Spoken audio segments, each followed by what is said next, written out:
slightly oversized pant, size down for a more fitted pant. And that is absolutely the perfect description, because that's exactly what I've done with my 2 pairs of flaneur pants. So flaneur number 1 is made from, I guess, a medium weight, light to medium weight pair of light to medium weight fabric that is mostly cotton, a tiny bit of stretch, a tiny bit of elastane, and it's in this wonderful indigenous print. Okay, I made these just following the instructions. I left off the side pockets, but I did put on the back pockets. The back pockets on me, you can't really see them because it's just such a busy design that they blend in. You'll see, or you might see in the photos, the back pockets on me in this size come actually below my butt. I don't mind, but that's where they end up being, not on my backside, but just underneath. Friday Pattern Company instructions are absolutely fantastic. I was really quite anxious and I'd worked myself up into a bit of a state, but I was like, come on, Rebecca, you can do it, give it a go. So I did finish 2 pairs. This first pair is in the size 1X because I thought I want to have them fit and I'd rather them be a little bit oversized and flowy. The instructions were both written in a little booklet and there was a video tutorial. I did read through the written instructions and then mostly I followed the video tutorial because I wanted to visualize it, see it, and then copy it. And Chelsea, who is the founder of the Friday Pattern Company and did the tutorial, did an absolutely wonderful job. And I love the way she puts in extra little tips and tricks and you can actually see it all in action. I found that very, very helpful. Really simple little things like, oh, when you go to sew this part of the fly, move this out of the way so you don't catch it. Thank you very much, because I'd never done that before and that was really important. So I do recommend the video tutorial. It made it really possible and I did a fly. And I think it's in pretty neat. The first fly had a little gap just under the zip because I hadn't matched everything up correctly, so I just did a little bit of hand sewing. So here's the front.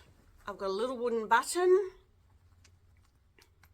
and then we have a fly guard, and then it went in really neatly and easily, and there's a little backing there as well. I do like making things with fabrics that have the back in a different color. It makes it a lot easier to know where you're at, which is the front and which is the back, which is the right side, which is the wrong side. I'm not sure what more I can say about the instructions except that they were excellent. Very, very good in helping me through and successfully making something that I thought might be too difficult for me, but it was definitely not. The fit of these is certainly very generous and flowy in the 1X for me. When I put them on and walked around, they did fall down a little bit. So this size is just a little bit too big for me. I absolutely agree that it's a mid-rise, but it's not, but it's a generous mid-rise. This size for me, the trouser length was very long, but I didn't mind that because I do like quite a chunky, firm hem, which just brings the weight down a little bit, and I think it adds a little bit of style. So in the instructions and the demonstration, the hem is a 1 centimeter turn and then I think a 1 inch turn. Well, I did 2.5 centimeter turn and then a 4 centimeter turn, and then I did 2 parallel rows of stitching around the bottom, and I really like that finish.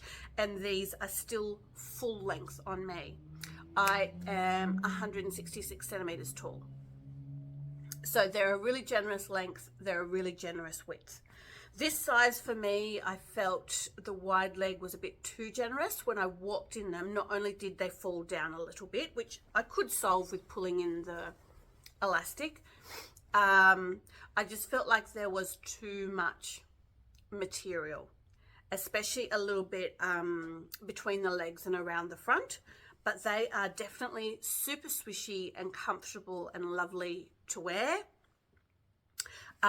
These could definitely be either a winter or a summer pant. Summer, if you made them in something that was really nice and light, because they definitely flow and swish beautifully. And then I have made myself a winter pair out of a mid-weight corduroy. It's a pinwheel, so you probably won't even come up on the camera that it's a corduroy because it's so fine, the pinwheel. And it's out of this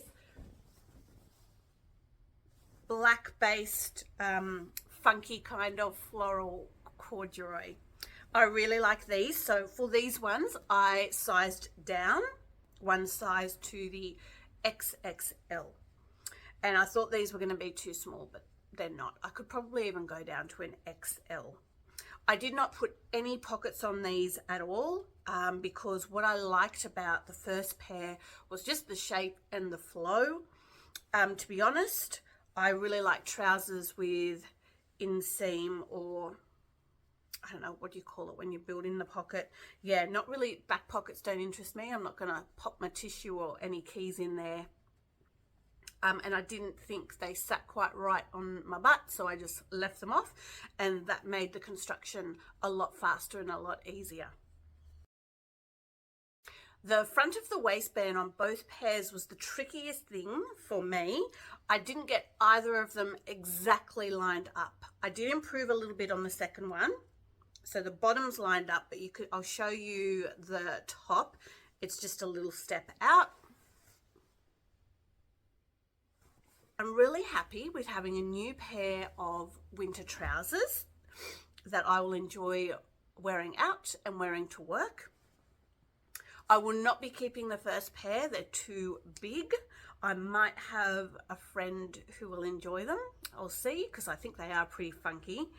With this pair here in the photo, which has the red top, that is the Billy sweater from Tilly and the Buttons, which I made in the size 7 and just hacked off the balloon sleeve to give it a bit of a different look. And that's made in quite a thick ponte, I think, and then I just put it with blouse and did like a little mini tuck at the front, and that blouse was just ready made. Okay, and this pair here I styled with the sweater that I'm wearing, which is the Sewing Man drop shoulder. I think it's called a puff sleeve blouse, but it's really a sweater. Yes, and I've forgotten the size I made this in, so I can't tell you, but it doesn't matter because then I threw it in the dryer one rainy day and it shrank 2 sizes. And now fits me beautifully because it was super duper oversized before. That is a very generous oversized sweater, but I love it because it's got these pleats and it's got a bit of a high neck, but not too high. And the other thing I think I started with was just a plain old white t-shirt with a little tuck at the front and then a little vest to add some winter layers, and a pair of little brown, they're just little brown ankle boots. So they are my 2 pairs of flaneur trousers. I really did enjoy stretching my skills. Win a collaboration with a beautiful woman and fellow sewist overseas. Thanks so much, Karen Marie, for including me. I'm keen to have a look at some other patterns and have a go at a pair of trousers that's a bit more tailored, that previously I might have thought was too much hassle or too hard for me. So that's a really good outcome for me. I hope that you are enjoying your makes or your garments, or having a go at something creative that's going to bring you joy. take care, and I'll see you next time from the Blue Mountains. Bye for now.